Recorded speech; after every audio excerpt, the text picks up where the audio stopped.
चंदनपुर नाम का एक गांव था। गांव में किशन और राधा नाम के पति पत्नी रहा करते थे। वह बूढ़े हो चुके थे। वह हमेशा बहुत उदास रहते थे क्योंकि उसका कोई बेटा नहीं था। किशन और राधा की दो बेटियां थीं, सुमन और काजल। सुमन छोटी थी और काजल बड़ी बेटी थी। राधा अपनी बेटियों से बहुत खुश रहती थी, लेकिन किशन को हमेशा बेटा न होने का दुख रहता था। एक दिन किशन खेतों की तरफ जा रहा था।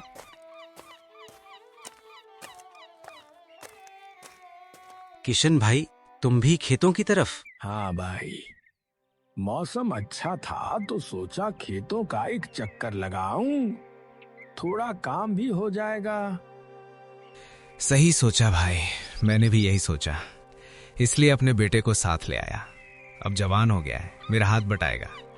और वैसे भी मेरे बाद तो ये सब इन्हीं को संभालना है ना। अच्छा, ये तुम्हारा बेटा है? वाह, काफी बड़ा हो गया है। जीते रहो बेटा, खूब मन लगाकर अपने पिताजी का हाथ बटाना। अरे किशन भाई, बेटा मदद नहीं करेगा तो कौन करेगा?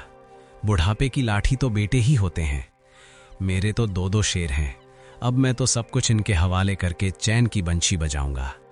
बहुत मेहनत कर ली। हाँ भाई, किस्मत वाले हो तुम।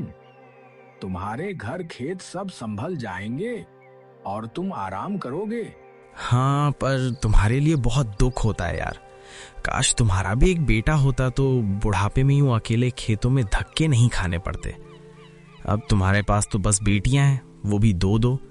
उनकी शादी का बोझ, दहेज की चिंता, उफ, बड़ा मुश्किल है भाई। हाँ, सही कह रहे हो राजू। खैर, तुम जाओ, देर हो रही होगी। अरे तुम नहीं चल रहे क्या? अभी तो साथ ही जा रहे थे, आओ ना। नहीं भाई, अचानक तबीयत कुछ ठीक नहीं लग रही, जी घबरा रहा है। तुम जाओ, मैं थोड़ा सुस्ता कर घर ही लौट जाऊंगा। किशन का मन इतना खट्टा हो गया कि वो खेत जाने की बजाय उल्टे पैर घर लौट आया। राधा उसे असमय वापस देखकर घबरा गई। अरे, आप वापस आ गए?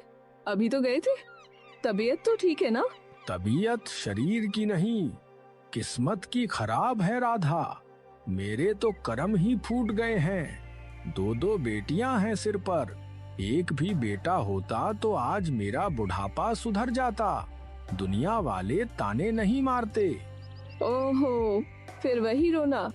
आप मेरी बच्चियों को देखकर मन छोटा क्यों करते हैं? अरे, बेटियां तो किस्मत वालों के घर आती हैं। देख लेना, एक दिन यही बेटियां हमारे बुढ़ापे का सहारा बनेंगी, बेटों से भी बढ़कर। तुम नहीं समझोगी राधा, तुम्हें दुनियादारी की समझ नहीं है। अरे, कल को उनकी शादी हो जाएगी, वो अपने ससुराल चली जाएंगी, फिर कौन पानी पिलाएगा हमें? अकेले कैसे रहेंगे हम, सोचा है कभी? बस कीजिए, जब देखो तब अपशगुन बातें। मैं अपनी बच्चियों के खिलाफ एक शब्द नहीं सुनूंगी। खबरदार जो आगे से कुछ कहा तो। राधा गुस्से में वहाँ से चली जाती है। किशन सिर पकड़कर रोने लगता है। कमरे के बाहर खड़ी सुमन और काजल ने सारी बातें सुन ली। पिता की बातों ने उनके नन्हे दिलों को तोड़ दिया था। दीदी, देखो ना, पिताजी हमारे होने से कितने दुखी हैं। क्या हम उन पर बोझ हैं दीदी? क्या हम उनका ख्याल नहीं रख सकते? वो हमसे प्यार क्यों नहीं करते? नहीं पगली, ऐसा मत सोच। पिताजी बस थोड़ा परेशान हैं, दुनिया की बातों में आ जाते हैं, वरना दिल से वो हमें बहुत प्यार करते हैं। तू चुप हो जा।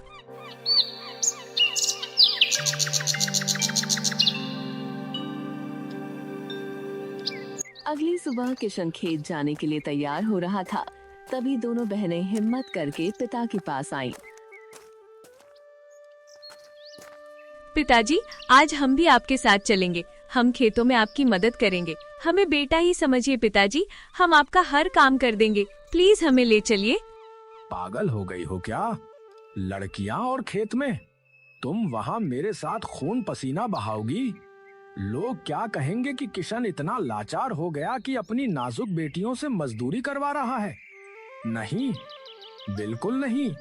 ले जाइए ना इन्हें। दिन भर आपके साथ रहेंगी तो आपकी मदद भी हो जाएगी और इन्हें अच्छा भी लगेगा। मना मत कीजिए। ठीक है, चलो, पर काम ध्यान से करना।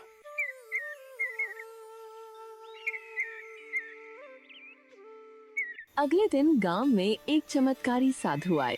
पूरे गांव में शोर मच गया। राधा ने अपनी सहेली मीना से पूछा, राधा, तूने नहीं सुना? गांव में एक बहुत बड़े साधु बाबा आए हैं। कहते हैं चेहरा देखकर भविष्य बता देते हैं। मैं तो जा रही हूँ अपना भविष्य पूछने, तू भी चल। सच? तो मैं भी चलूंगी। मेरे मन में बहुत सवाल हैं। शायद बाबा कोई रास्ता दिखा दे। राधा साधु के पास पहुंचती है और अपना दुखड़ा रोती है। बाबा जी, मेरे पति बहुत दुखी रहते हैं क्योंकि हमारा कोई बेटा नहीं है। बस ये 2 बेटियां हैं, सुमन और काजल। मुझे इनकी बहुत चिंता है बाबा। कृपा करके इनका भविष्य बता दीजिए, मेरा मन शांत हो जाएगा। बेटी, बिना बच्चों को देखे मैं कुछ नहीं बता सकता। उन्हें मेरे सामने लाओ। बाबा, आप मेरे घर चलिए, मैं आपकी बहुत सेवा करूंगी। बस एक बार मेरे घर चलकर इनका हाथ देख लीजिए। साधु मान जाते हैं।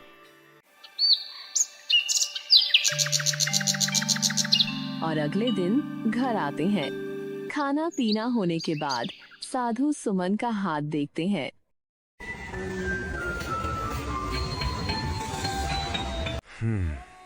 ये तुम्हारी बड़ी बेटी सुमन है?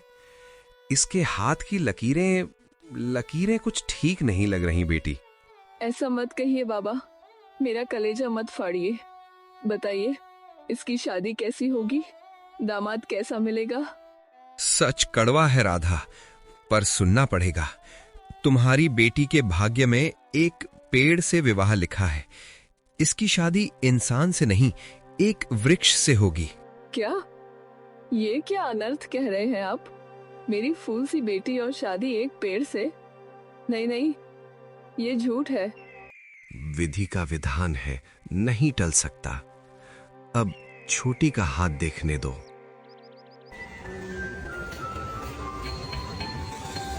हे ईश्वर, राधा, तुम्हारी छोटी बेटी का भाग्य तो और भी कठिन है। इसके नसीब में एक राक्षस से विवाह लिखा है। हाय, मैं तो लुट गई, बर्बाद हो गई मैं। हे भगवान, ये कैसा पाप है?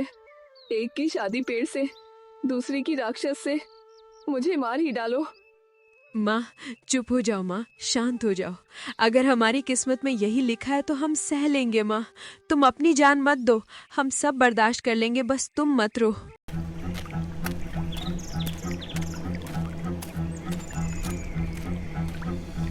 साधु के जाने के बाद राधा की रातों की नींद उड़ गई।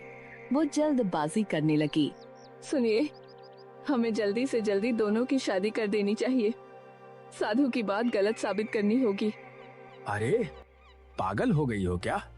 कल तक तो बेटियों की तरफदारी कर रही थी, आज अचानक शादी का भूत सवार हो गया। मुझे पता है कब क्या करना है। आप नहीं मानेंगे, मुझे ही कुछ करना होगा।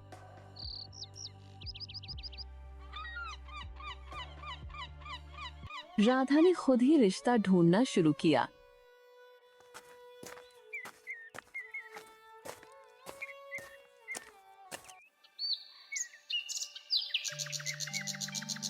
एक दिन एक अमीर व्यापारी घर आया।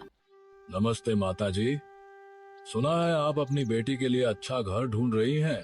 जी जी, आइए ना। ये मेरी बड़ी बेटी सुमन है, बहुत ही सुशील है। अरे, ये तो साक्षात लक्ष्मी है। मेरा बड़ा बेटा इसके लिए एकदम सही है। मैं रिश्ता पक्का करने आया हूँ, बस एक छोटी सी दिक्कत है। दिक्कत?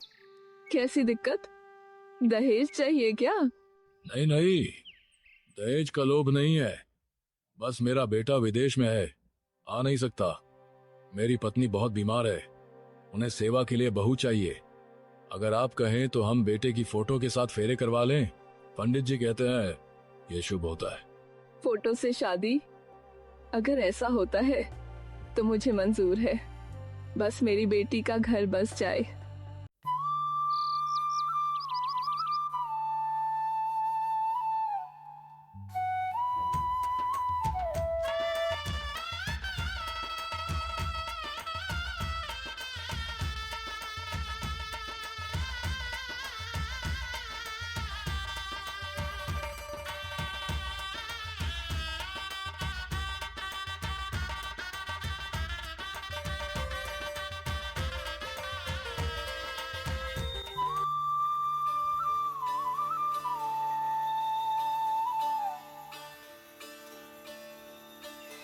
बहू, ये रहा तुम्हारा पति। यही है वो पेड़। अब जिंदगी भर इसी की छाया में रहना है तुम्हें। यही तुम्हारा नसीब है। सुमन उस पेड़ को पकड़कर दहाड़े मारकर रोई, पर उसने अपना नसीब मान लिया। वो रोज उस पेड़ की पूजा करती, उसे अपना पति मानकर सेवा करती।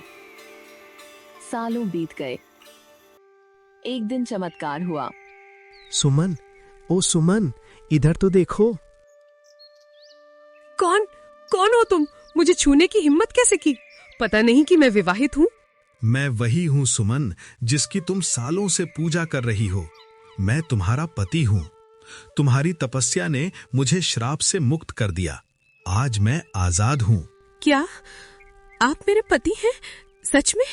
हे ईश्वर, तेरा लाख लाख शुक्र है। राहुल फिर पेड़ में चला जाता है।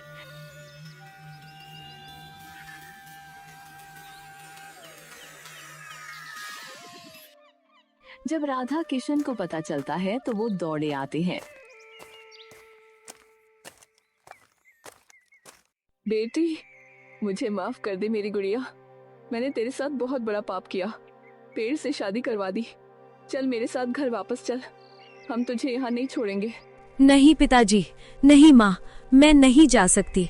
मुझे विश्वास है मेरा भाग्य बदलेगा। मेरे पति आएंगे। मैं अपनी मर्यादा नहीं लांघ सकती। सुमन की तपस्या रंग लाई और राहुल हमेशा के लिए श्राप मुक्त हो गया।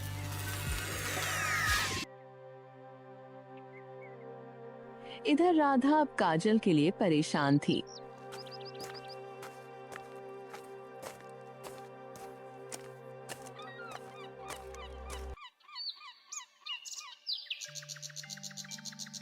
काजल नदी किनारे पानी भरने जाती, जहां उसे एक लकड़हारा समीर मिलता। दोनों में प्रेम हो गया। काजल, तुम मुझे देखकर रोज मुस्कुराती हो, आज कुछ बोलोगी नहीं? मैं कहाँ हंस रही थी? वो तो तुम मुझे देख रहे थे। काजल, देखो मैं गरीब हूं पर तुमसे बहुत प्यार करता हूं। अगर तुम्हारी माँ मान जाए तो मैं दुनिया की सारी खुशियां तुम्हारे कदमों में रख दूं, और अगर वो ना माने तो चलो हम चुपचाप शादी कर लेते हैं। भागकर शादी? नहीं समीर, ये गलत होगा। माँ मर जाएगी। अगर हम सच्चे हैं तो ईश्वर हमारे साथ है। चलो काजल, हम अपनी दुनिया बसाएंगे। प्यार में पागल काजल ने शादी कर ली।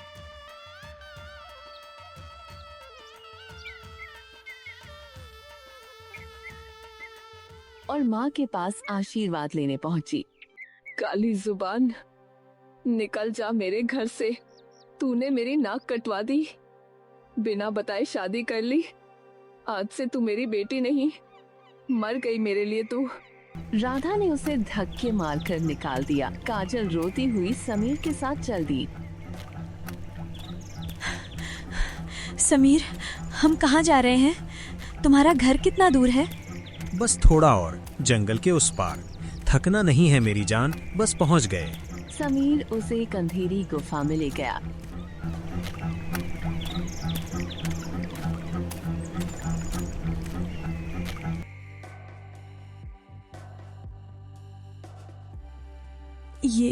ये गुफा? समीर, तुम यहाँ रहते हो? ये तो जानवरों की जगह लगती है। मुझे डर लग रहा है। डरो मत पगली, यही मेरा महल है, यही मेरा असली घर है। अब तुम्हें यहीं रहना होगा। काजल वहाँ रहने लगी, पर उसे समीर पर शक होने लगा, क्योंकि वो रोज रात को गायब हो जाता था। समीर रोज रात को कहाँ जाता है? आज तो मुझे देखना ही होगा। ये कोई आम लकड़हारा नहीं लगता।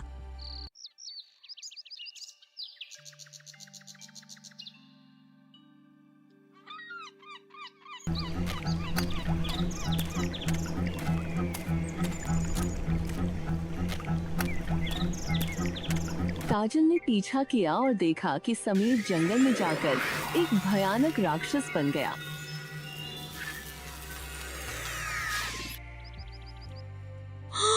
हे भगवान, ये तो राक्षस है। मेरी शादी एक राक्षस से हो गई। साधु बाबा से ही कह रहे थे। अब मैं कहाँ जाऊं? आज मैं किसी को नहीं छोड़ूंगा। बहुत भूख लगी है। आहा, शिकार। समीर रुक जाओ, खबरदार जो इसे हाथ लगाया। काजल, तुम यहाँ क्यों आई? जाओ यहाँ से। मेरा ये रूप देख लिया तो तुम जिंदा नहीं बचोगी। भाग जाओ। नहीं जाऊंगी। तुम चाहे इंसान हो या राक्षस हो तो मेरे पति ही ना। मैंने तुम्हारे साथ 7 फेरे लिए हैं समीर। मैं तुम्हें इस हाल में छोड़कर नहीं जा सकती। बताओ मुझे ये सब क्या है? काजल, तुम नहीं जानती, मेरी एक गलती ने मुझे श्राप दे दिया था। माँ बाबूजी, मैं आपको छोड़कर शहर नहीं जाऊंगा, मैं यहीं रहूंगा। तभी जमींदार के आदमी आए और उसे जबरदस्ती ले जाने लगे। समीर चलो, तुम्हें जमींदार जी ने बुलाया है।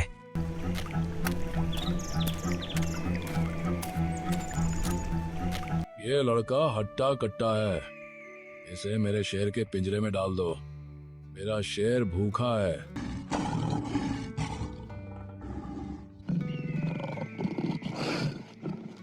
जमींदार जी रहम कीजिए, मैं इंसान हूँ, शेर का खाना कैसे बन सकता हूँ, मुझे जाने दीजिए।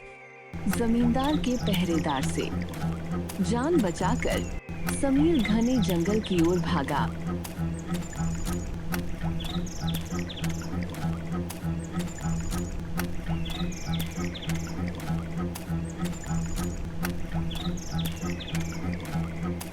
भागते भागते वह एक पुरानी गुफा में जा पहुंचा, जहां एक महातपस्वी ध्यान में लीन थे। समीर बहुत भूखा और डरा हुआ था। उसे वहां साधु के सामने रखे फलों की थाली दिखी। हे ईश्वर, मुझे माफ करना, मैं 2 दिन से भूखा हूँ। अगर नहीं खाया तो शेर से पहले भूख मुझे मार डालेगी। समीर ने जैसे ही वो फल खाया, साधु की तपस्या भंग हो गई। उन्होंने क्रोध में आंखें खोली। मूर्ख, तूने मेरी वर्षों की साधना का फल बिना पूछे खा लिया। तूने एक जानवर की तरह व्यवहार किया है, अपनी भूख पर काबू नहीं रख पाया। जा, मैं तुझे श्राप देता हूँ। जैसे ही सूरज ढलेगा तू वही बन जाएगा जो तेरे अंदर है, एक नरभक्षी राक्षस। महात्मा दया करें, मैं तो बस अपनी जान बचा रहा था, मुझे क्षमा कर दें, मेरी जवानी बर्बाद हो जाएगी। श्राप वापस नहीं लिया जा सकता, लेकिन जिस दिन कोई स्त्री तेरे इस भयानक रूप को देखने के बाद भी तुझे नहीं छोड़ेगी और निडर होकर तुझे अपना पति स्वीकार करेगी, उसी क्षण तू इस श्राप से मुक्त हो जाएगा। देख लिया ना काजल, मैं एक जानवर हूँ, मेरे पास मत आओ, भाग जाओ यहाँ से, मैं किसी के प्यार के लायक नहीं हूँ। समीर की कहानी सुनकर काजल की आंखों से आंसू बह निकले। राक्षस रूप में खड़ा समीर शर्मिंदा होकर पीछे हट रहा था। नहीं समीर, तुम जानवर नहीं हो, तुम मेरे पति हो। मैंने अग्नि को साक्षी मानकर तुम्हारा हाथ थामा है। अगर सुख मेरा है तो ये दुख भी मेरा है। मैं तुम्हें इस हाल में कभी अकेला नहीं छोड़ूंगी। जैसे ही काजल के सच्चे प्रेम के आंसू जमीन पर गिरे, एक तेज रोशनी हुई।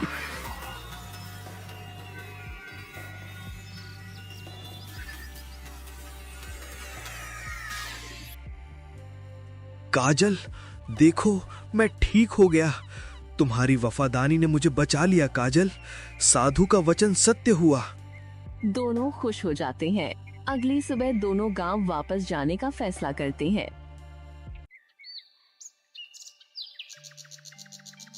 उधर किशन और राधा अपने घर के बाहर उदास बैठे थे। उन्हें अपनी बेटियों की बहुत याद आ रही थी। तभी सामने से 2 जोड़े आते दिखाई दिए। एक तरफ सुमन और राहुल, दूसरी तरफ काजल और समीर। देखिए जी, देखिए, वो तो हमारी सुमन और काजल हैं।